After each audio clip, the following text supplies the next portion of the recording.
සහස්සම්පිචේ වාචා අනත්තපද සංහිතා ඒකං අත්තපදන්සෙයෝ යං සුත්වා උපසම්මති. බලන්න අපි බුදුහාමුදුරුවෝ කොයි තරන්නම් විවිධ පරාසයන් තුළ හිතනවද. ඔබ හිතලා බලන්න එක දවසකට අපි වචන කොච්චරක් නම් කතා කරනවද?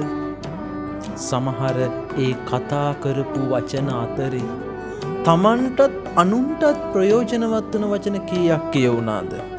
මොහොතක් හිතලා බලන්නකෝ. සමහර විට බොහොම අඩු ප්‍රමාණයක් නේද? එහෙනම් බුදුහාමුදුරුවෝ කියන්නේ කතා කරන දේ අර්ථවත් දෙයක් කතා කරන්න.